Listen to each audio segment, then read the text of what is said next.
Hello friend, welcome to my channel. Friend, आज हम लेकर आए हैं करवा चौथ की कहानी।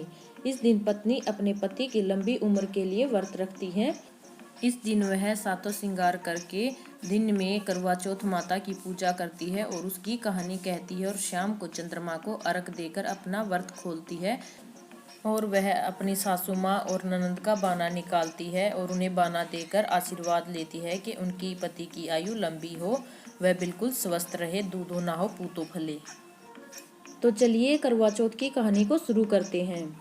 एक साहूकार था, उसके 7 बेटे थे और एक बेटी थी। वह सातों भाइयों की बहुत ही प्यारी बहन थी। वे एक साथ ही खेलते थे और एक साथ ही खाना खाते थे। एक दिन कार्तिक मास की चौथ आई। उस दिन उसके सारे भाई खाना खा रहे थे और अपनी बहन को बोले, आ बहन तू भी कुछ खा ले।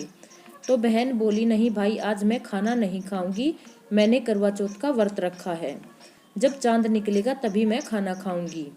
उनसे बहन का भूखापन देखा नहीं गया और उन्होंने एक तरकीब निकाली। उन्होंने जाकर जंगल में आग लगा दी और बोले, बहन देख, चांद निकल आया, तू खाना खा ले। और उनकी बहन अपनी भाभीियों से बोली, भाभी चलो, चांद निकल आया, उसको अर्घ दे दें और खाना खा लें। उसकी भाभीियों ने उसे समझाया, अभी चांद नहीं निकला है, चांद तो शाम को निकलता है, तभी हम अर्घ देंगे। और ननद ने अपनी भाभीियों की बात नहीं मानी और अपने भाइयों के कहने से उसको अर्घ देकर खाना खा लिया।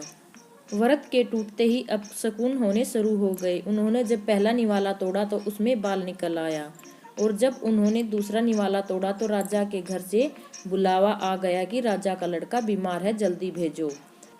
फिर लड़की की माँ उसे तैयार करने लगी ससुराल भेजने के लिए और उसके लिए कुछ कपड़े निकालने लगी। जितनी बार उसकी माँ कपड़े निकालती, कुछ न कुछ सफ़ेद रंग का कपड़ा उसके सामने आ जाता और उन्होंने जल्दबाजी में ही उन्हें सफ़ेद कपड़ा पहनाकर ससुराल भेज दिया।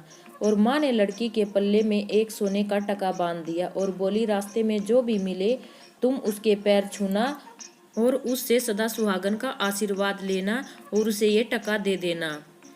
ससुराल पहुंचते ही दरवाजे पर उसे उसकी ननद मिली और उसने अपनी ननद के पैर छुए। पैर छूते ही ननद ने उसे सदा सुहागन और पूतों फलों का आशीर्वाद दिया और उसने वह माँ के द्वारा दिया गया सोने का टका अपनी ननद को दे दिया।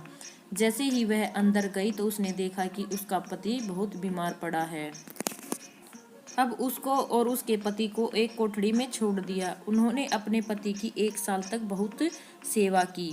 तो उसकी सासू जो बचा कुचा भोजन होता था वो उसको भेज देती थी। तभी एक दिन नौकरानी से उसे पता चला कि कल करवा चौथ का व्रत है। अगले दिन करवा चौथ का व्रत आ गया। सारी पड़ोसनों ने नहा धोकर करवा चौथ का व्रत रखा। सबने सिर धो रखा था, हाथों में मेहंदी लगा रखी थी, चूड़ियां पहन रखी थी। वह ये सब देख रही थी। तभी एक पड़ोसन ने आकर उसे बोला, तू भी करवा चौथ का व्रत क्यों न रख लेती। तब वह बोली, मैं कैसे करूँगी। तो वह बोली, करवा चौथ माता की कृपा से सब ठीक हो जाएगा। उसके कहने से उसने भी व्रत रख लिया। थोड़ी देर के बाद करवे बेचने वाली आई। करवे ले लो, करवे ले लो, करवे ले लो, हे भाइयों की प्यारी करवे ले लो। तो उसने करवे वाली को कहा कि मुझे भी करवे देना। तो करवे वाली कहने लगी कि मेरी दूसरी बहन आएगी, तू उससे करवे ले लेना। तो उसकी दूसरी बहन आई और बोली, करवे ले लो री, करवे ले लो, भाई की प्यारी करवे ले लो, ए करवे वाली मुझे भी करवे देना। तो वह बोली कि मेरी तीसरी बहन आएगी तो उससे करवे लेना। इस प्रकार 5 बहनें आकर चली गई पर किसी ने उसको करवे नहीं दिए। तभी उसकी छठी बहन आई और उन्होंने उसको कहा कि तुझे मेरी 7वीं बहन आएगी, वो करवे देगी, तू उससे करवे ले लेना, वो तुझे करवे देगी। बस तू इतना करना कि सारे रास्ते में कांटे बिखेर कर रख देना। जब वह खूब चिल्लाती हुई आएगी तो उसके पैर में कांटा चुभ जाएगा, तब तू सुई लेकर बैठ जाना और उसके पैर पकड़कर मत छोड़ना और उसके पैर से कांटे निकाल देना, तो वह तेरे को आशीर्वाद देगी। भाई जियो, साईं जियो, साईं जियो। तब तुम उससे करवे मांग लेना, तब वह तुम्हें करवे देकर जाएगी और तुम अच्छे से करवा चौथ का व्रत रखना और उसका उज्जमन करना। तो उन्होंने उसके बताए अनुसार ऐसे ही किया। उन्होंने उसके रास्ते में कांटे बिखेर दिए और जब वह चिल्लाती हुई आई तो उसके पैर में कांटा चुभ गया।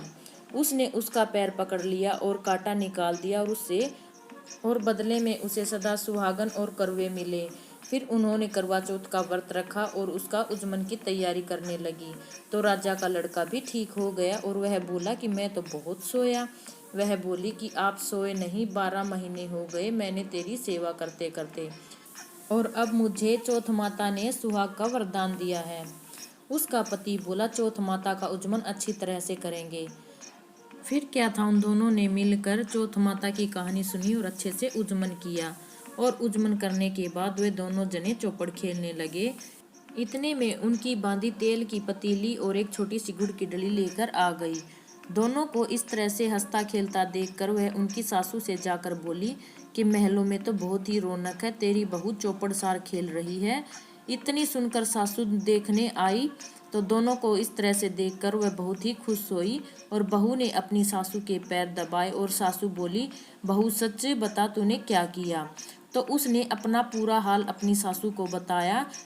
तभी राजा ने पूरे शहर में यह ढिंढोरा पिटवाया कि सभी बहनें करवा चौथ का व्रत रखें और पहले करवे को अपने पीहर में जाकर उजमन करें। हे करवा माता, जैसे राजा के लड़के का जीवन दान दिया है वैसे ही सभी को देना। इस कहानी को सुनते समय एक लोटा पानी का और कटोरी में थोड़े से चावल के दाने लेना, और शाम को जब चांद को अर्घ दें तो ऐसे 7 बार बोलना, चंदा ए चंद्रवालिये चंदा आया बार में, उठ सुहागन अर्घ दे मैं बैठी थी बाट में। काहे का तेरा कुंडला काहे का तेरा हार, सोने का मेरा कुंडला जगमोतियन का हार। कहाँ बासे तेरा पेवड़ा कहाँ बसे ससुराल, चंदा ए चंद्रवालिया चंदा आया बार में। इस तरह से हमें इसको 7 बार बोलना है। तो यहाँ पर फ्रेंड हमारी करवा चौथ की कहानी संपूर्ण हुई। तो आपको हमारी ये कहानी अच्छी लगे तो हमारे चैनल को लाइक शेयर व सब्सक्राइब करना बिल्कुल ना भूलिए। धन्यवाद। हैप्पी करवा चौथ।